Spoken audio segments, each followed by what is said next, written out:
If your greyhound has developed corns, you might be wondering how best to help them lead a full and active life. And if this is something you can manage at home, or whether you need to get help from the vet, let's find out.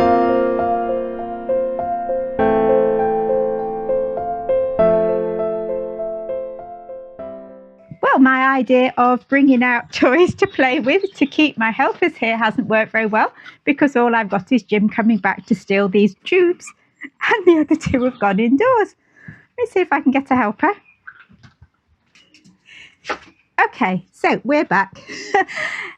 We have done one video recently about corns, what they are, and we're back today to talk about what we might be able to do to manage them at home. If you've recently learned that your greyhound has corns, you probably have more questions than you have answers. So do check out part 1 to find out more about what corns are and why they develop. And I put the link to that in the description. And while you're there, we'd love if you would subscribe, and why not hit that like button while you're there too.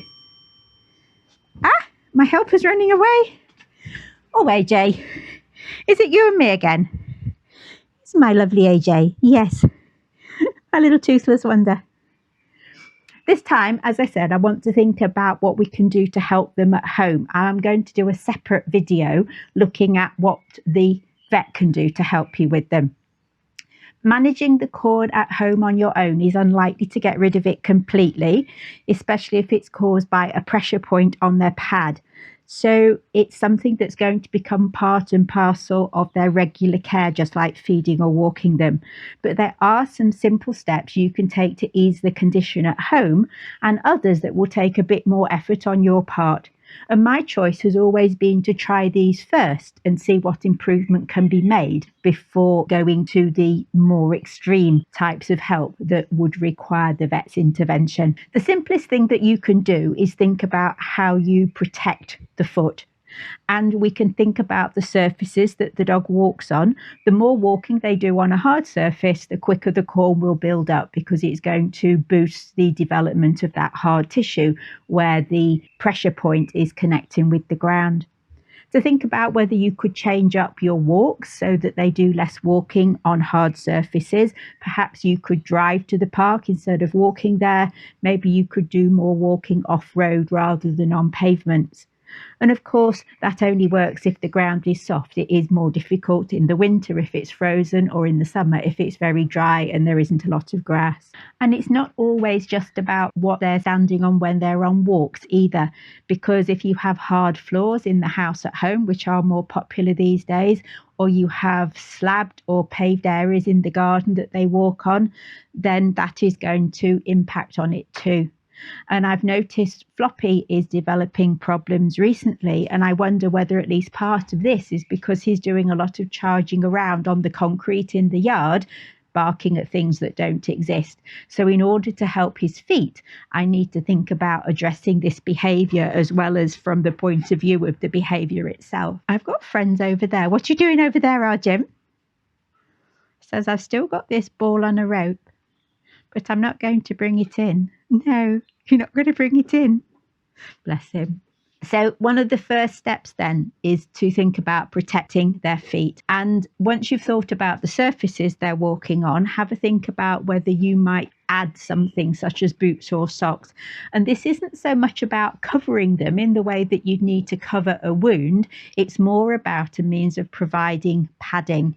Some boots that you can buy have got padding inside them. Honey boots are made specifically to fit greyhound shaped feet, which is more than can be said for a lot of boots on the market. And another one with a lot of padding is Therapore boots. If you want to get quality ones, these are definitely worth having a look at because of the cushioning inside and the way they are shaped to fit a greyhound foot with a variety of shapes and sizes available, rather than the more standard one size and one shape fits all approach that you get with cheaper boots. However, I have found that greyhounds won't always walk with a boot on a foot, so it might not hurt to buy some cheaper boots to start with just to see how they respond to them. And I have typically found that these cheaper boots are quite hard inside. They're about covering the foot rather than padding the foot. So I would always add a layer of foam inside, and pieces of chopped up yoga mat are my go-to, but any sort of thin foam would be perfect to go inside the boot. Just cut a piece to fit inside. You'll probably find with these cheap ones that they wear out more quickly, but if your dog takes to wearing boots, then of course you could invest in a more expensive pair later on.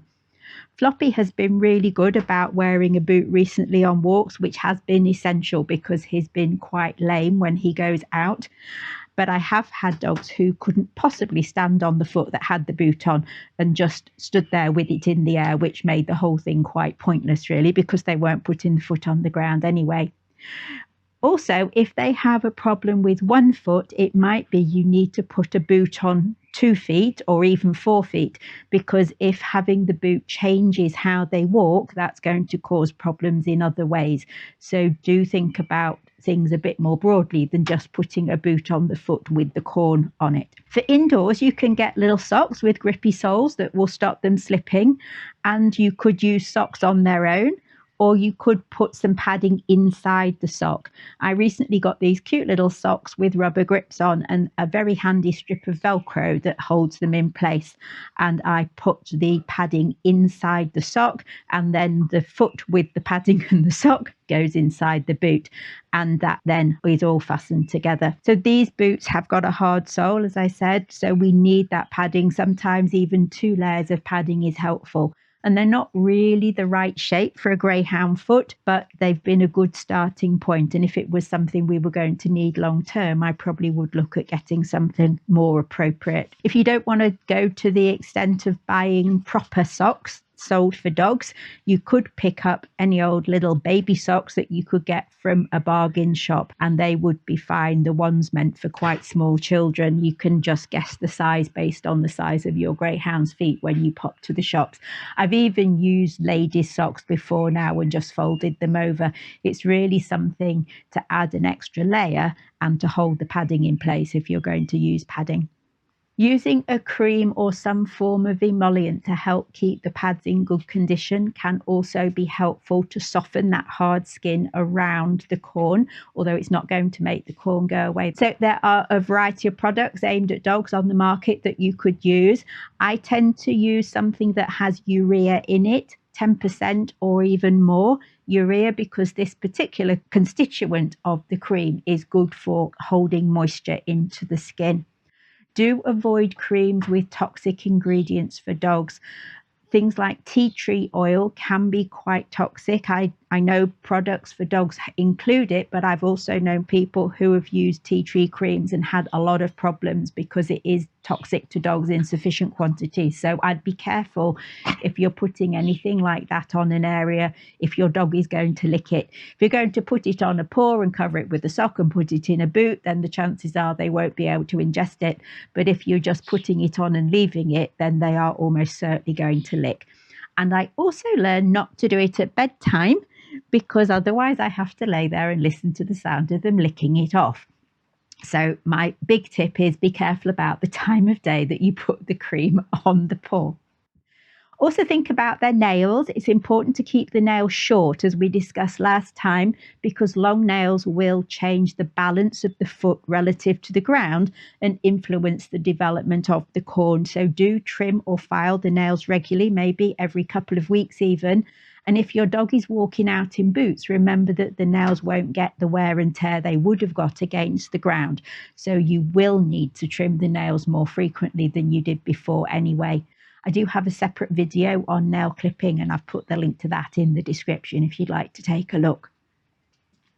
Thinking about the structure of a corn, the bit we think of as the corn is really just the tip of the iceberg. There is a bigger, harder mass inside the toe, and this is why it can hurt when the toe is squeezed, even if there's very little to see on the surface.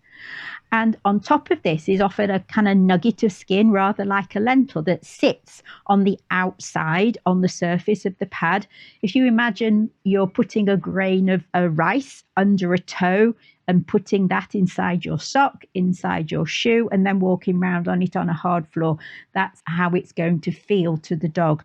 And that outer nugget of hard skin is what people usually mean when they would talk about a corn. It's that bit on the surface that's shaped rather like a lentil.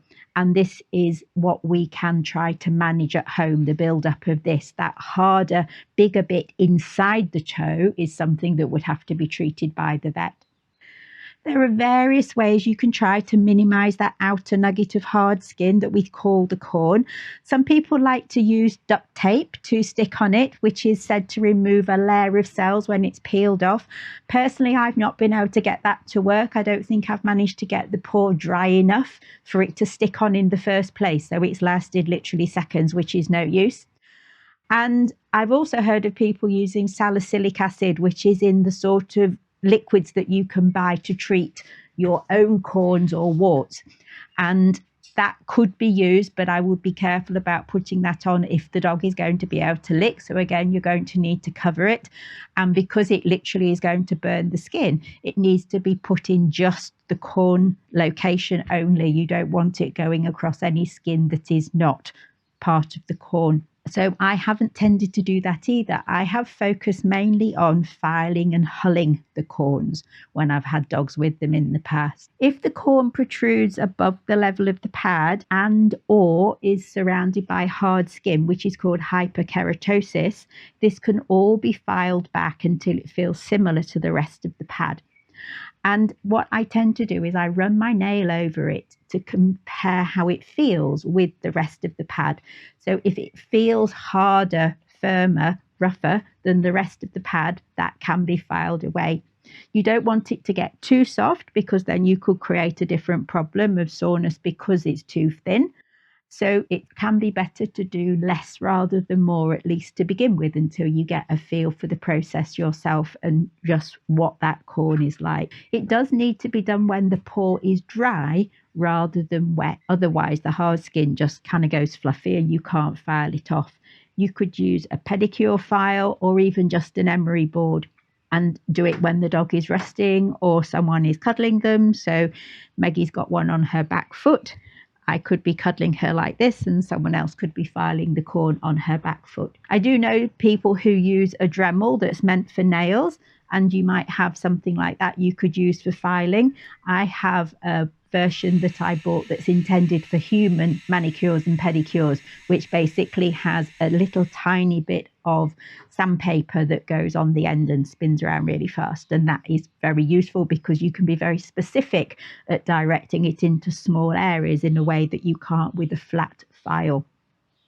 If you're doing this, you do need to be very careful not to go too far because you don't want to damage anything beyond the corn bed. You're just removing that outer nugget of skin that has built up on the outside of the paw.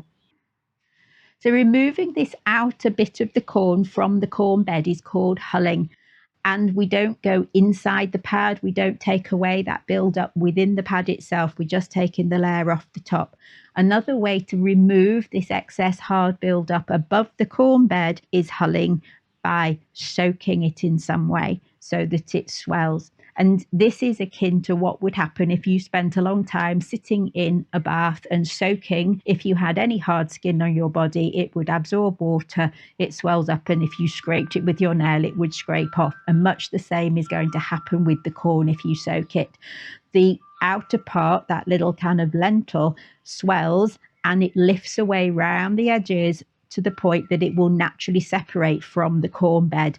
So if you are concerned about going too far, whether you're filing a corn or you're hulling a corn by lifting it out of the corn bed, then it does become obvious when you do it when that is far enough, because you will see that very clear delineation between the corn and the corn bed. So you can do hulling at home by soaking the foot in Epsom salts. You might put Epsom salts on some cotton wool and then bandage that round the foot.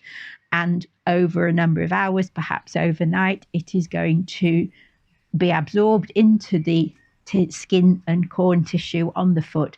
And by the next day, hopefully, it's swelled up, absorbed enough water that you can see the edges. You can literally just stick your thumbnail underneath and scrape it out. I've also been able to do that when the dogs have been out for a longer walk on wet ground in wet grass, because the same happens then. The moisture is absorbed into the skin and the corn swells up. You can see where it is and you can scrape it out with your nail. Another way of soaking it is to use an animal intex poultice, and this would mean that you'd need to cut a small square and apply it to the pad with the corn on and hold that in place over a number of hours, perhaps overnight. It contains similar ingredients to Epsom salts, but it is used for drawing out wounds for corns on horses and dogs. It's licensed for both of those, so that is absolutely fine to use. This sort of hulling, hello Floppy, no buzzy things. Would you like to come and play with, are you going to come and see me? Oh, hello. Hello. You're feeling brave. You're feeling brave. So this hulling only really works if you can see a clear edge to the corn. If it's still just a pale circle within the pad, it isn't ready to come out. And you might need to repeat the soaking process several times before the corn loosens enough to be removed. When it does come out, I'm going to leave behind a kind of little dimple, a little curved area in the paw, but it won't feel any softer than the rest of the natural paw tissue. When it's all dry, you might want to file down any hard tissue that's left around the edge, any of that hyperkeratosis that's around the outside. Now, what have you spotted? Hey, Mr. Flopper, what have you spotted? You're going to come and sit up here. Huh? You're going to come and sit up here, are you? You're going to chew that, are you? You're going to bring that up here. You're taking it away. Ha, I've got you. I got you. Ha, I got the flopper. Ah. As I say, I apologise. His tail is probably going right in front of the camera. It's going to leave a little bit of a dimple behind, but this is not a wound. You're not seeing blood. It is just a dimple in the skin, and it won't feel any softer or different really in any big way to the rest of the toe by that stage. You file down any extra hard skin around the edge. This is all getting very interesting. You're going to sit down. And then that should be okay, perhaps for a few weeks now. But you are going to have to repeat it, because if you haven't dealt with the reason why the corn is growing, then it's going to come back when the same conditions apply. So as they walk on hard surfaces, as they stand in a certain way, the corn is going to grow again in just the same way that if you keep wearing the same pair of shoes that rub, you're going to keep getting blisters or you'll keep getting hard skin in that place. So with that in mind, the other thing we need to think about in terms of managing corns at home is there something you could do to help reduce the chance of the corn developing in the first place? Now, if your greyhound has muscular problems, arthritis, or similar things to do with their structure, then these may have contributed towards the formation of the corn. And bear in mind, as an ex-racer, they will have always raced in the same direction. It puts an asymmetrical strain on the body. They may well have asymmetric distribution of the weight in terms of how they walk, how they move, how they stand, as well as potentially injuries in their feet or their legs or even elsewhere that affect how their weight connects down into the ground. So it might be that you want to look at some sort of therapy that would address this. And it can be a little bit of chicken and egg, because the way they stand and move is going to potentially affect the development of a corn, but having a corn that leads to discomfort is going to affect how they stand and move. Both of these can be addressed with physical therapies. So they might need pain relief, they could have physiotherapy or acupuncture or massage or chiropractic treatments that help them carry their weight in a more balanced manner. Some of these can be done by direct arrangement with the practitioner. For others, you will need a vet referral and permission before you can proceed. And it may be that you decide you can keep things under control with these sort of measures, whichever ones work best for you and your dog. But if not, then it's time to think about taking a look at the options that the vet can help with. And we'll be discussing these in the next part 3. So do hit the subscribe button to get notifications of new videos when they come out. And if you've enjoyed this video, found it useful, please do give us a thumbs up as well, so you get to see more of our content in your YouTube stream. We'd love to hear your experiences in the comments, and hopefully Floppy will spend a bit more time with me next week, but he has been brave enough to come out at all, which is progress with him at the moment. So I hope you have a lovely week, and we'll see you all again soon. Jim Jim Little Bean. Good catch. Oh, Jimmy, my wise greyhound, so bright, running round the park in morning light, playing by T-face, oh, what a thrill. When it gets too rough, he gives a chill. Makes me a fool loving a quid like Hello, you. Jim. I'm Mr. Pooh. Oh, Jimmy, you cheeky lad, so spry, chasing off the swells for the cover ride.